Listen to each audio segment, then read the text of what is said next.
guys, welcome back to another video, and today we're going to be talking about the Memphis Tigers. And it's been a while since I've talked about a college basketball team, but now we're going to be doing it today, so let's get on to the video. So last year they lost at St. Louis versus Seton Hall in the ESPN Events Invitational, and they lost at number 4 Alabama, at Tulane, UCF, number 2 Houston, and they lost at home versus number 1 Houston. And then in March Madness they barely lost to FAU, and I'm surprised they did, but FAU ended up doing really good in that tournament, and they went all the way to the Final Four. But yeah, that was good for FAU, but not good for Memphis because they ended their season. And then for their wins last year in Holiday Hoops Giving, they beat number 11 Auburn, and then after that they beat Texas A&M at home, a UCF, Tulane, and number 1 Houston. So that was a really good win for them.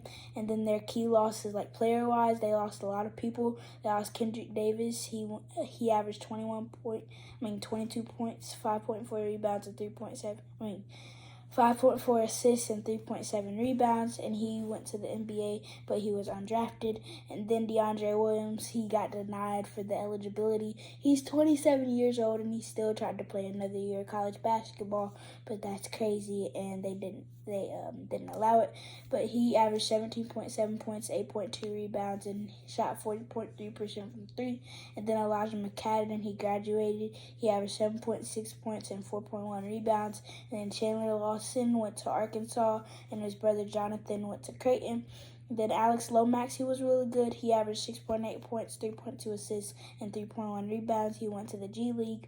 And then Keontae Kennedy went to California, and he averaged 9.2 points and 2.6 rebounds. And then Damarian Franklin went to he graduated, and he averaged 5.1 points and 3.2 rebounds. And then for the returners, they only had 2. They had Malcolm Dandridge, and he averaged 5.7 points and 3.6 rebounds in 14 and a half minutes. So not a lot of minutes, but he still really produced in those minutes. And then Jaden Hardaway, he averaged 5.4 points. And then for the incomers, they got Jonathan Pierre as a JUCO transfer. They got Jalen Young from UCF, and he averaged 4.5 points and 2.2 rebounds. And then Nick Jordan from Temple, and he averaged 6.3 points and 4.5 rebounds. And Jordan Brown, he played for a lot of teams. He played for Nevada, Arizona, and most previously Louisiana. But he averaged 19.3 points and 8.6 rebounds last year. So I think that's a really good transfer for them. And then Ashton Hardaway, he's a 3-star power forward from California, and he's Penny Hardaway's son, and he went to Sierra Canyon. And then Carl Cherenfant, I don't know how you say it, but he's a 4-star shooting guard from Florida. And then David Jones, he went to DePaul, and then most previously St. John's, and he averaged 13.2 points and almost 7 rebounds. And then Caleb Mills, he's a really good transfer. He played at Houston and then Florida State, and he averaged 13 points, 3.4 assists, and 3 rebounds. And then Jaquan Walton, also a really good transfer. He played at Georgia, but last year he played at Wichita State, and he averaged 14 points, 5 rebounds, and shot 40% from 3. And the last transfer, Javon Quinterly, and he was a late transfer, and he transferred from Alabama. He also played at Villanova in his earlier career, but he averaged 8.7 points and 3.6 assists. And then for another freshman, J.J. Taylor, he's a 4-star small forward from California, and he played at San Ysidro with Mikey Williams. But I don't know if Mikey Williams will be able to play this year because of the trial, and that trial date is at December 14th. And like I said, they got Mikey Williams. He's a freshman 4-star combo guard from California, and he also played at San Ysidro. And then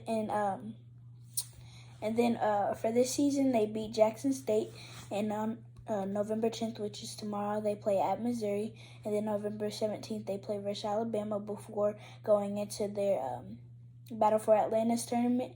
And then they play Michigan on November 22nd, Arkansas or Stanford on November 23rd, and it's to be determined how the bracket goes on November 24th who they play. And then on December 2nd, they play at Ole Miss, December 6th at VCU, and December 10th at Texas A&M. And then all of these games are at home. On December 16th, they play versus Clemson. December 19th versus Virginia. December 23rd versus Vanderbilt. And to round out their non-con schedule, they play Austin Peay. And then for the stats last year as a team, they were 21 in points with 79.4, 234 in opponent points with 71.8. So I definitely have to get that defense better. But that the transfers that they got, I think they could really improve on that and potentially be like top 50. So that's really good for them. And then they were tied for 27 in assists with 15.6 and tied for 102 in rebounding with 35.9. But last year they went 26-9, which is a pretty good record. But that also includes the AAC tournament, which they won. So that gave them a little boost. But before the AAC tournament, I think they'll go 25-6, which will also really be a really good record. I think potentially they could be ranked about the 15 to 20 seed, and actually get a good ranking in college basketball tournament and do really good in March Madness. But this is it for this episode. Thank you guys for watching. Like and subscribe for more, and the next episode is Miami.